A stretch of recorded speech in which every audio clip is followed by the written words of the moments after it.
So Chris, you know, we're at Keels and Wheels. Yes, sir. We got to do a boat. Yeah, gotta do a boat. Gotta do a boat. That's half the show, right? It is half the show, Keels and Wheels.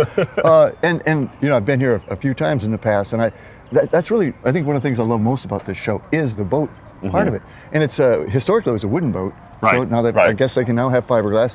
This is an interesting boat you have here because it's kind of a wooden combination and between fiberglass. the two. Correct. So what are we looking at? This is a 1965 Century Sabre. Okay. You'll notice that the top half from here up, you'll see that that's the fiberglass part. Oh yeah. This is the original. You can actually see the texture in that too. Yeah, we kind of looked at it and we're thinking, okay, what do we want to restore it? Everybody in our club, 'cause we're part of the Wooden Boat Association, they were like, absolutely not. It needs to be its original. But in order to fix that, if you ever had to, you'd have to take a piece of old wooden leather and basically print it in.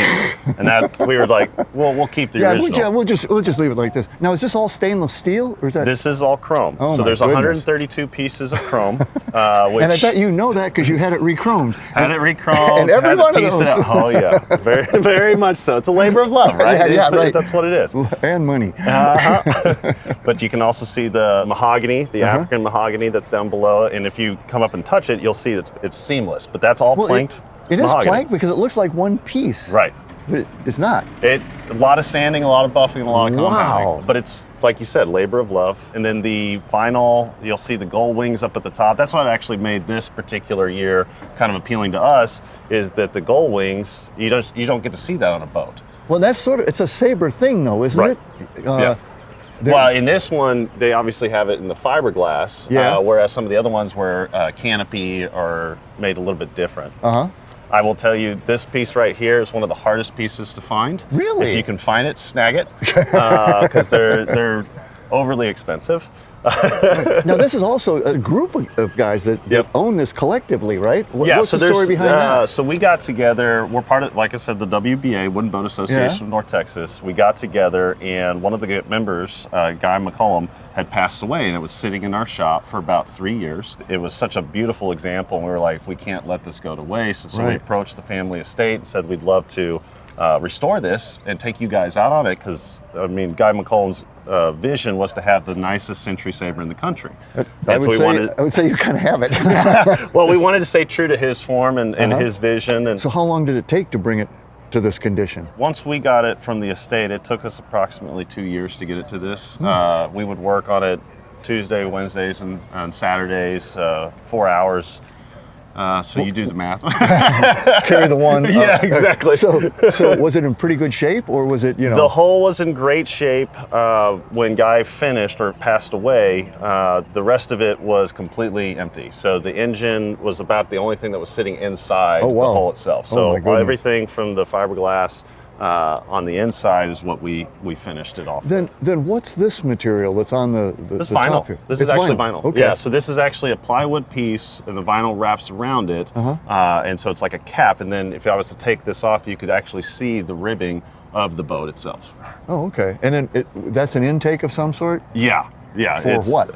For airflow. To go where? Into the cabin? Into the cabin. Oh, I see. Okay. So it gets a little hot and you don't want trapped heat down in the galley, so it's allowed to push the air out as well as pull it in. Wow. So yeah, is that like a Lexan windshield or something, or is it glass? This is plexi, and that's one of the questions. Did it have plexi or did it have actual glass back in the day? Well, my best assessment with Guy McCollum, he had bought 3 sets of everything, and I have back at the shop 3 plexiglass. That's a good indicator.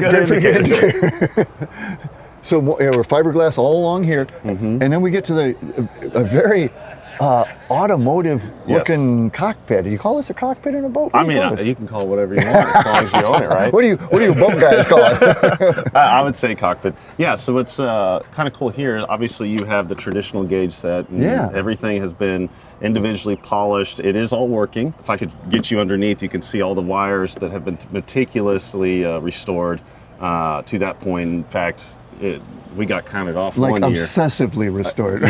Yes. Well, yeah, I mean, if you're going to do it right. Yeah.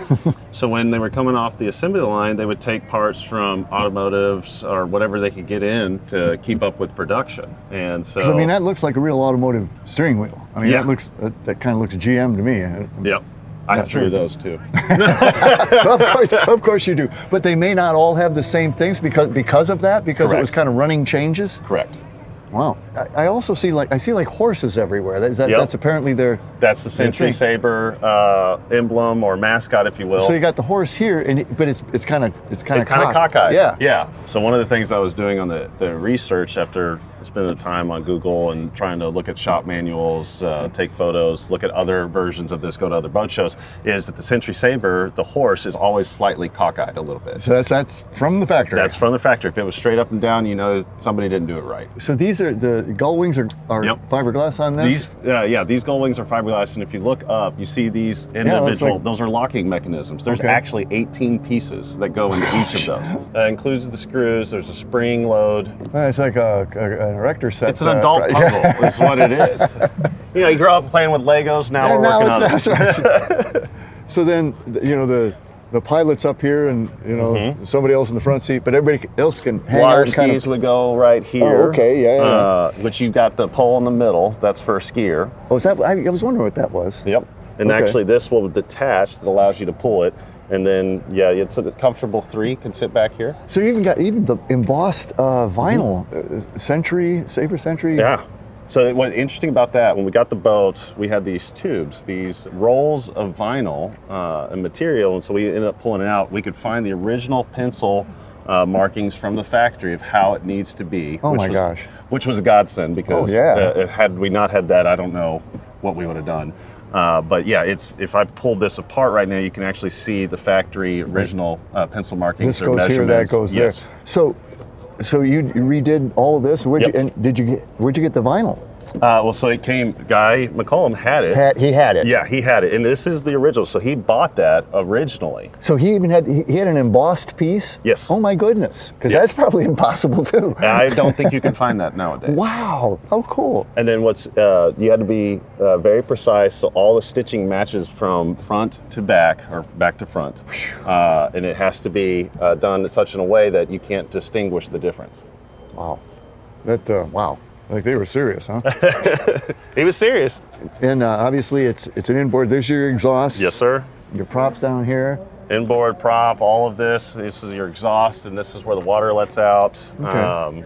And then my wonderful stairs. Yeah, that actually took a lot more than what we were expecting. Sanding those down, getting in the right distance, everything. It's two steps, man. I know. How bad can it be?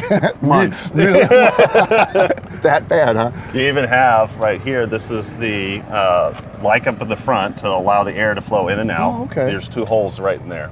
Wow. Behind that. So what powers this? So what powers is a 327 AMC Fireball. Not a GM. It's Not 327. a GM. 327 AMC. Yep. That's kind of a little bit of an oddball engine. Want to take a look? Yeah. I'll look from out here. You go. Right. You go up there.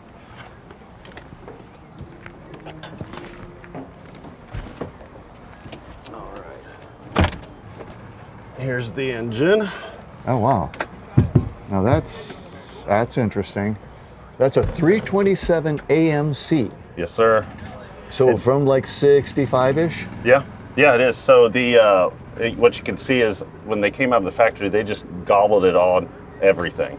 They weren't really about precision. They're more of let's get it out of the factory, let's go. So this was the original color. Still working on getting some of the touch-up paints so that I can go out and really make this match the rest of the boat. Now, is that a marine version? Yes. Okay. Yeah, very much, because if it wasn't a marine version, we'd be having all sorts of other issues. It'd be even worse. Yeah. Wow.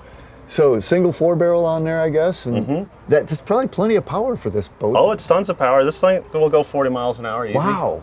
Yeah. Wow. That was one of the things that I heard stories from a guy about running this in the water, and he was so excited about passing everybody else on the water, even in the modern, more of the fiberglass body boats.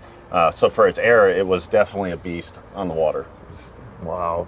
Truly a speedboat. Yes. Yes. The executive speedboat. The executive. Banker's hot rod. Yeah, there you go. Wow. Well, she's beautiful. 1965 Century Sabre.